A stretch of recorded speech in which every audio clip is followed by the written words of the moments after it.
We're starting this drive at the very top of Trousdale Estates, on what many people informally think of as the neighborhood's upper edge.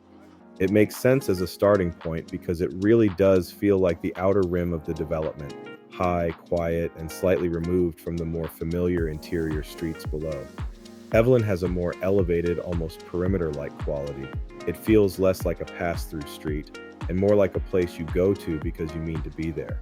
A newer example is 565 Evelyn Place, recently marketed as a custom-built modern architectural residence, while 570 Evelyn Place has been presented as a Trousdale mid-century associated with Rex Lottery. That mix is very Trousdale, original architectural lineage living alongside newer luxury reinterpretations, all held together by the same larger hillside logic of privacy on approach and openness toward the view.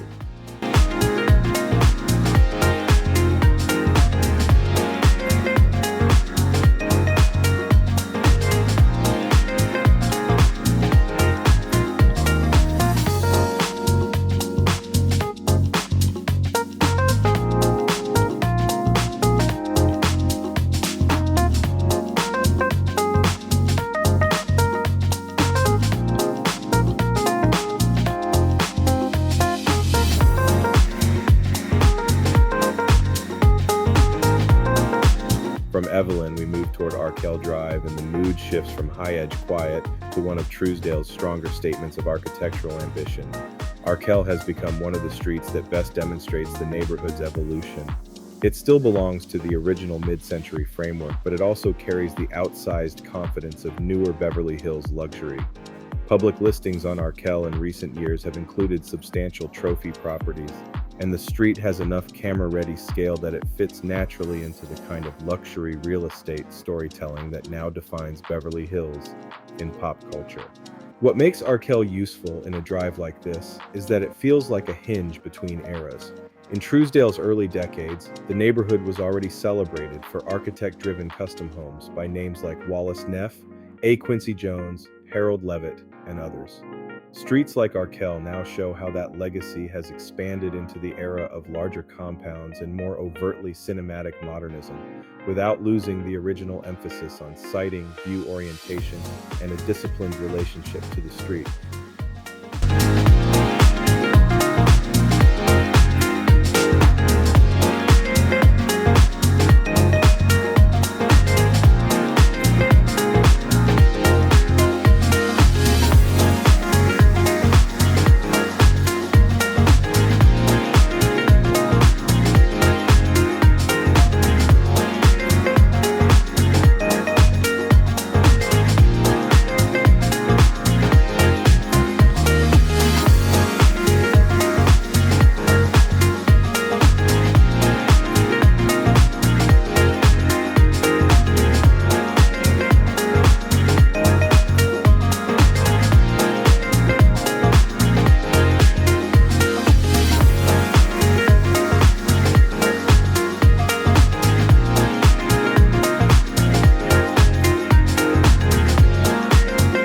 Now we turn onto Vic Place, and this is where the route gets intentionally more intimate.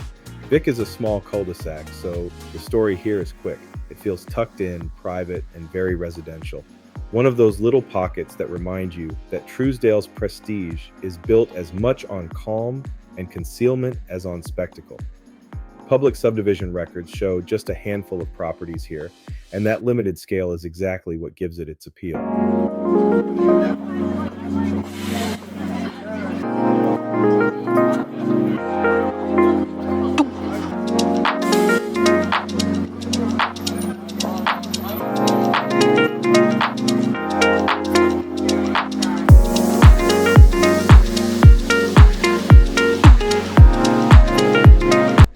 Back out of Vic and onto Haynes Avenue, the architecture gets more interesting again. Haynes is one of the quieter streets in Trousdale, but it punches above its weight. Haynes also carries a more contemporary chapter.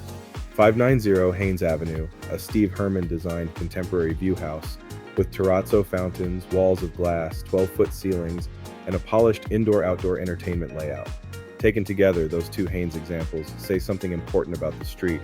This is not one of Trousdale's loudest addresses, but it is one of the ones where design quality keeps showing up behind a quieter frontage. Haynes feels secure, peaceful, and architectural in a more insider way.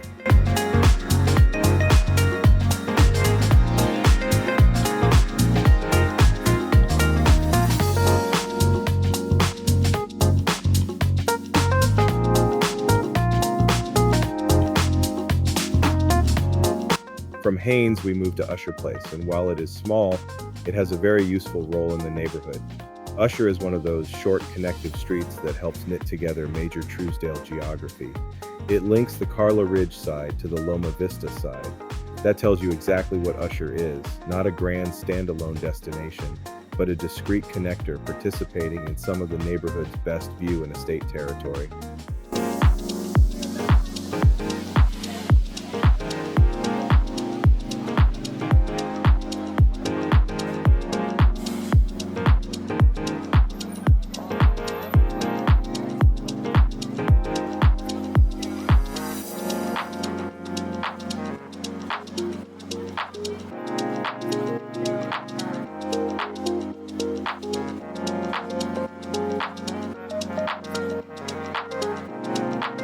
Next is Chris Place, and like Vic, this should move quickly because it is one of the smaller cul-de-sacs.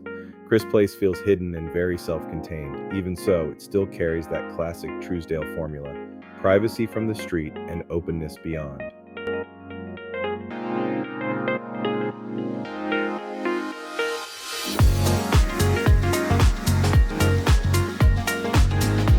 And finally, we come to Leslie Lane, another compact cul-de-sac off the Loma Vista side, but one with a stronger published architectural identity.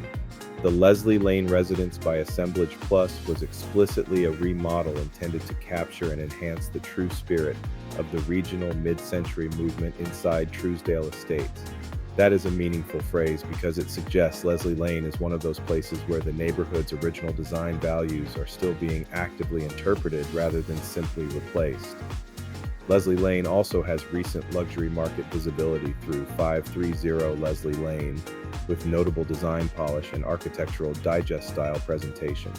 So even though Leslie is small and the commentary here should stay brief, it leaves a strong final impression, a compact lane, but one that still carries architectural seriousness, privacy, and the curated feel that makes Trousdale's smallest streets so compelling.